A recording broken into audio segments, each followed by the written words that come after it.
Hey everybody, it's Happy Wednesday, and today we're going to be talking about a subject that might be a little bit more sensitive to us, and it's talking about the segregated South. Again, I apologize in advance if you hear my dog rolling around. She just went outside and has decided that she's trying to get comfortable, but of course has to sigh every 5 seconds. So I apologize for that. All right, let's get going with our show today. The Redeemers are in power. So, as we left off yesterday, the failure of populism in the South led to a new racial order. Upon achieving power, the Redeemers moved to undo Reconstruction as much as possible. So basically, the Redeemers are going to be kind of the same people that were supporting President Johnson in all ways to prevent equality from happening in the South. Um, Public school systems were the hardest hit. That greatest achievement of the populist movement and of the Freedmen's Bureau is now being tried to be pulled apart. And new laws are authorized for the arrest of virtually any person without employment and greatly increase the penalties for petty crimes. So, the failure of the New South Dream. Many had hoped that the South would become prosperous after the Civil War, really trying to build on the same framework that the North had done, and prosperous meaning more equal as well. The region as a whole sank deeper and deeper into poverty. So, what was it like if you were Black in the South? As the most disadvantaged rural Southerners, Black farmers suffered the most from the region's condition. Blacks owned less land in 1900 than they did at the end of Reconstruction during the 1870s. Cities supported the growth of a Black middle class, and Blacks were barred from skilled and supervisory positions, and the labor market remained rigidly segregated. So all this progress that had been started in Reconstruction with Black politicians, with creating new areas of the country that would develop into Black successful industries, they were basically being snuffed out in the South. So the Kansas Exodus, this really kind of hits home for Missouri and St. Louis as well. There were many African Americans that migrated to Kansas seeking political equality, freedom from violence, access to education, and economic opportunity. Now, I don't know if we covered this last week, but basically, Kansas, prior to the Civil War, voted to be a free state. And that led to a lot of violence between the Missouri and Kansas border.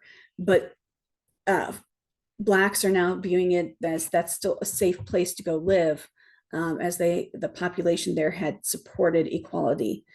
But the unfortunate part is most African Americans had little alternatives but to stay in the South. You've been a sharecropper all this time, and you don't have the money to spend on moving your entire family to these other areas. Most northern employers refuse to offer jobs to Blacks.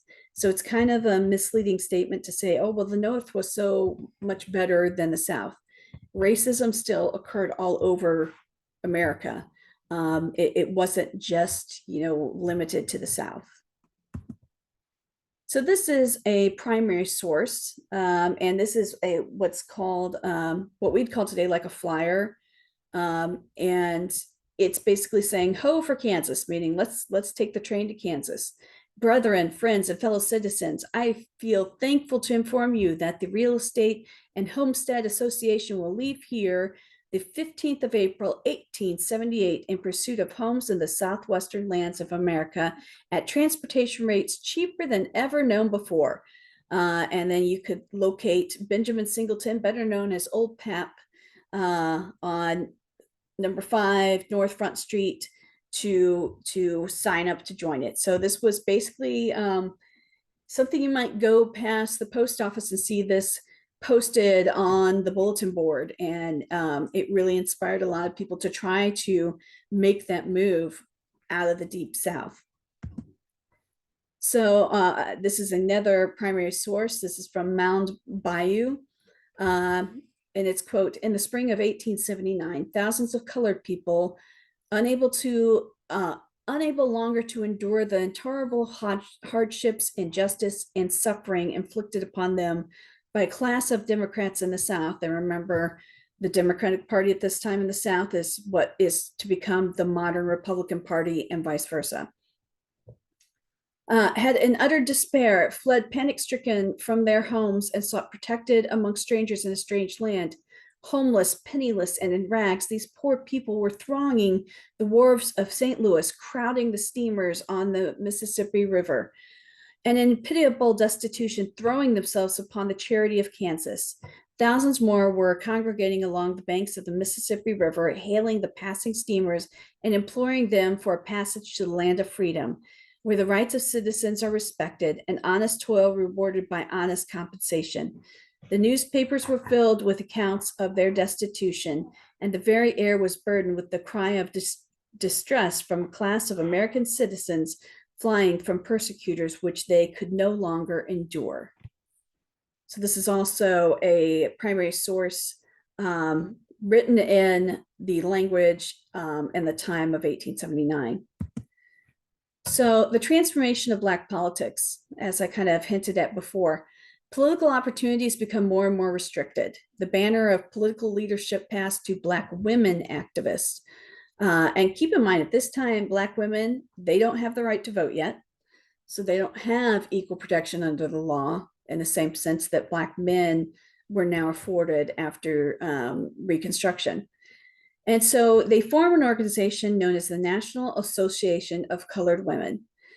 And their organization's goal was to aid poor families. They offered lessons in home life, battled gambling and drinking.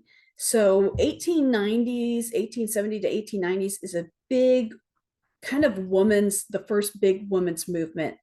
And one of the things that both Black women organizations as well as white women organizations were really fighting for was to try and prevent gambling and drinking, because at this time, that was usually what was blamed for all the ALE society. Booker T. Washington. Booker T. Washington, a former slave, emphasized vocational education over political equality.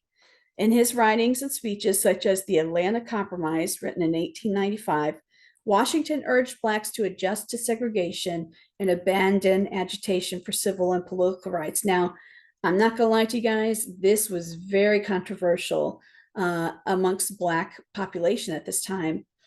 Now, Booker T. Washington, you could say, was kind of trying to go along the lines of what later Dr. Martin Luther King was going on, which is peaceful protest, which is let's not try to make things worse than they already are. Instead, let's focus on making sure we have an education so that we can do a job. And by that, we'll be able to better our lives. The elimination of Black voting. Well, for nearly a generation after the end of Reconstruction, Black Southerners continued to cast ballots, which is a good thing.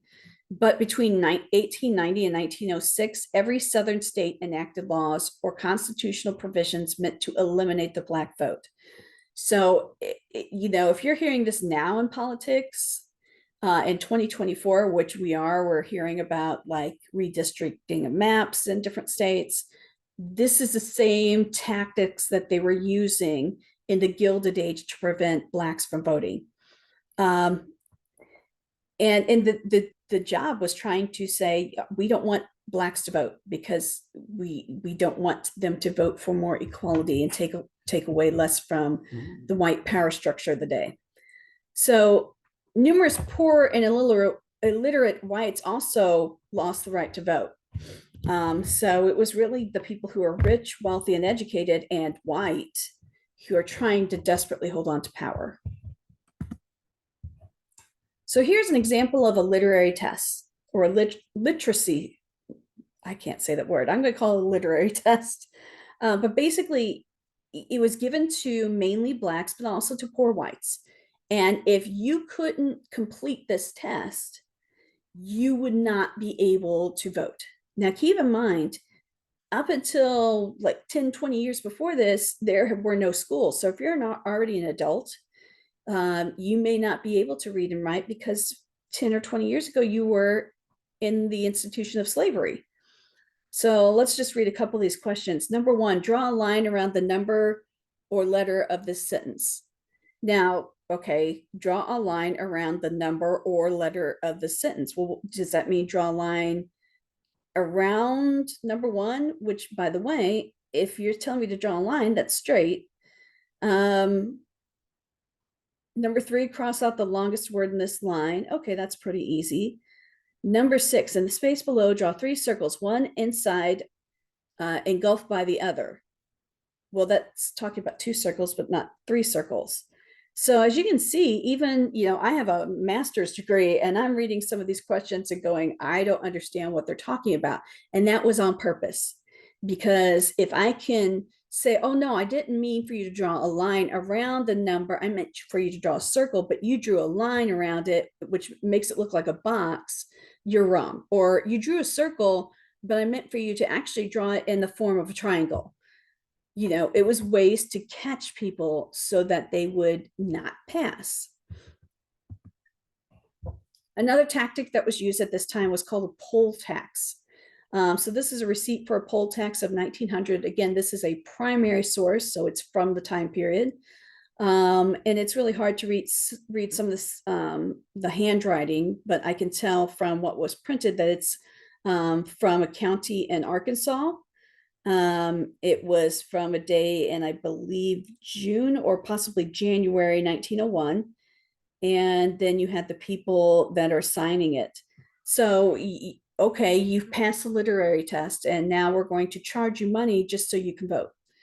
Where nowhere in the Constitution does it say anyone should have to pay money to be able to vote. This is the part that, again, I was warning might be a little bit triggering for people, and it's triggering for myself as well, mainly because of the insane decision that came from this Supreme Court case. In 1896, the landmark decision in Plessy versus Ferguson, the Supreme Court gave its approval to state laws requiring separate facilities for Blacks and whites. This is where we get the term separate but equal. States reacted to the Plessy decision by passing laws mandating racial segregation in every aspect of Southern life. So before this point, let's say you are in the small town of Water Valley, Mississippi, where my grandmother was born. And there was a town drinking fountain. And before this, everyone could use the town drinking fountain.